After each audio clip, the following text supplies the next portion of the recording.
मियां नवाज शरीफ साहब को अगर लंदन में इलाज की सहूलियात नहीं मिलती इस वीज़ा पॉलिसी के मामले की वजह से, तो उनको किसी दूसरे मुल्क इलाज की गर्ज से ले जाया जाएगा। कुछ देर पहले आपने फरमाया कि इलाज के नाम पर झूठ बोलकर वो भगोड़े बने हुए हैं, तो अभी भी लफ्ज इलाज का ही इस्तेमाल किया जा रहा है। बैरिस्टर साहब, क्या पाकिस्तान में हॉस्पिटल्स नहीं है कि मियां नवाज शरीफ साहब को अगर इलाज ही कराना है तो यहां पर आकर इलाज कराएं?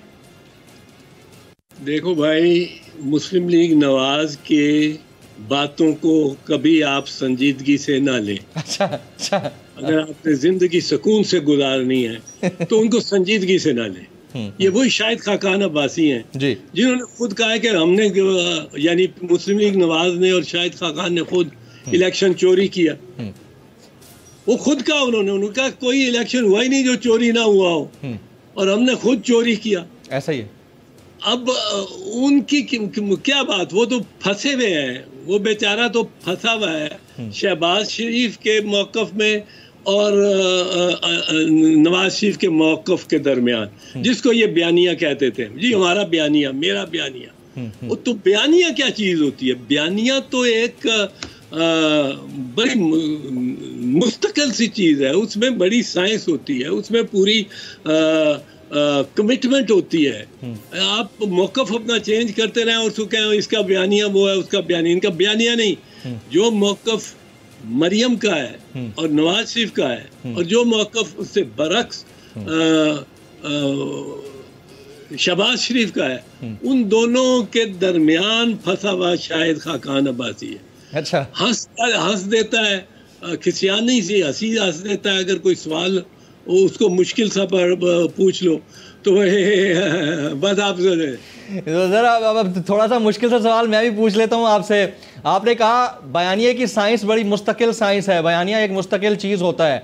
जब पीडीएम बनी थी, पीपल्स पार्टी भी वोट को इज्जत दो के बयानिया के साथ खड़ी थी, आपको अच्छी तरह याद होगा। अगर बयानिया कोई मुस्तकिल चीज़ होती है तो पीपल्स पार्टी ने फिर साथ क्यों दिया था जब आपको पता था कि ये लोग मुस्तकिल बयानिया नहीं रखते हैं? बैरिस्टर साहब देखो, साथ देना, इकट्ठे होना अपोजिशन का, वो एक चीज है। मौकफ, इस मौकफ से किसी को इनकार नहीं हो सकता कि वोट को इज्जत होनी चाहिए और वोट का पहरा देना चाहिए। इससे किसी को इनकार नहीं है। ये मौकफ गलत नहीं है, पर इससे आप, ये तो सबका ही है कि जी आइन के मुताबिक चलना चाहिए, आइन के मुताबिक चलना चाहिए, सब कहते हैं। लेकिन एक जमात का या उसके उस जमात में कायदीन का, उसके उहदेदारों का मौक़िफ़ क्या है और करते क्या है, ये उनमें जब तज़ाद आ जाता है तो बड़ी मुश्किल आती है। वो कहते हैं कि जी ये दो जर्नैल जो हैं, इन्होंने हमारे से नाम लेके उनका, और उन्होंने ये कर दिया, बेड़ा गर्क कर दिया, वो कर दिया। उधर से जुबैर जाके उनके पास बैठे होते हैं और उनकी तरफ से सिफारतकारी कर रहे होते हैं और खुद मानते हैं, तस्लीम करते हैं कि मैंने जाके मरियम के और नवाज शरीफ के का केस लीड किया। वो बयानिया, ये बयानिया मौक़िफ़ ये लेते हैं कि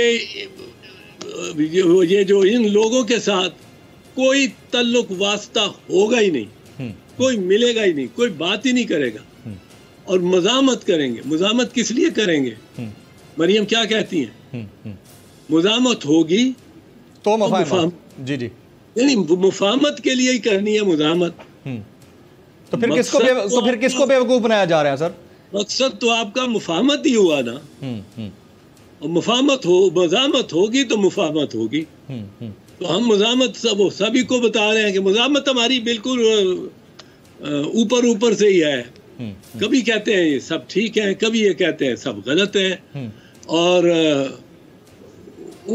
मुस्लिम लीग नवाज की बात को संजीदगी से लेना, मुफ्त में अपने आप पे जुल्म करना। ये बता दें कि आपको नून लीग के मफाहिमत और मज़ाहिमत के बयानिए में से, इन दोनों बयानियों में से, यानी ज़ाहिर मफाहिमत का बयानिया शहबाज शरीफ साहब का, एवरीबडी नोज़, मज़ाहिमत का बयानिया मरियम नवाज़ या नवाज शरीफ के उस ग्रुप का है जो मज़ाहिमत करना चाहते हैं। आपको इन दोनों बयानियों में से कौन से बयानिए को मुस्तकबिल करीब में तकवीयत मिलती हुई नजर आती है बैरिस्टर साहब? मुस्लिम लीग का मिजाज ही नहीं है मुजामत का। अच्छा, मज़ामत का मिजाज ही नहीं है। मज़ामत की थी ना मियां नवाज शरीफ ने, जब उन्होंने कहा था एयरपोर्ट पे सारे पहुंच जाए और मुझे लेने आए। कौन पहुंचा था? कोई भी नहीं, बहुत कम लोग। मियां नवाज शरीफ, वो तो मियां नवाज शरीफ खुद कहते हैं कि मैंने जब मुझे कहा कि कदम बढ़ाओ नवाज शरीफ, हम तुम्हारे साथ हैं, मैंने कदम बढ़ाया तो पीछे मुड़ के देखा कोई भी नहीं था। तो ये मुस्लिम लीग नवाज ने कभी मज़ामत नहीं की। और मज़ामत ये इनकी ये है कि पत्थर लेके आ जाओ और वहाँ वो नैब पे मारना शुरू कर दो, पत्थर, मोटे मोटे पत्थर लेके सर फाड़ दें जो। लेकिन बैरिस्टर साहब जब बात कानून सबके लिए एक की होती है तो हुकूमत वक्त भी तो फिर जो पत्थर लेके आ जाते हैं उनको सवाल नहीं कर पाती। मतलब ये भी तो अलमिया से कम नहीं है ना कि हुकूमत एलिगेशंस, उसके बाद इल्ज़ामात, प्रेस कॉन्फ्रेंसेस, नैब का जाना, उसके बाद किसी को आप बुला नहीं पाते कटहरे में या साबित नहीं कर पाते, तो उसको आप किस एंगल से देखते हैं बतौर माहिर कानून? वो तो हुकूमत की और नैब की सख्त कमजोरी है, बहुत कमजोरी है। उनको दूसरे दिन फिर बुला लेना चाहिए था। मैं आपको एक चीज बताऊं जी, जिस दिन नवाज शरीफ जीटी रोड पे निकले हैं, पहले दिन ये कहते हुए कि वोट को इज्जत दो, वोट को इज्जत दो, वोट हो, जीटी रोड पे इस्लामाबाद से निकल के जाती उमरा पे पहुंचे। और ये 5 जजों ने क्या किया? ये 5 अफराद ने ओकामा पनामा की जगह ओकामा में सजा दे दी। ये 5 अफराद जब ये निकले हैं, अगर सुप्रीम कोर्ट इनको जाती उमरा पहुंचने पर एक परवाना पकड़ा देती, वहां इनका रजिस्ट्रार पहुंचा होता सुप्रीम कोर्ट का और कहता ये जनाब आपको तलब किया, कल सुबह 9 बजे आपको तलब किया। इस वक्त यकीनन 2:30 बजे आप जाती उमरा में पहुंचे हैं, बड़े थक के पहुंचे हैं, पर कल सुबह 9 बजे आपने सुप्रीम कोर्ट में आके वजाहत देनी है कि ये आपने क्या मौक़िफ़ इख्तियार किया है। सब्सक्राइब करें और बेल दबाएं ताकि कोई खबर रह न जाए।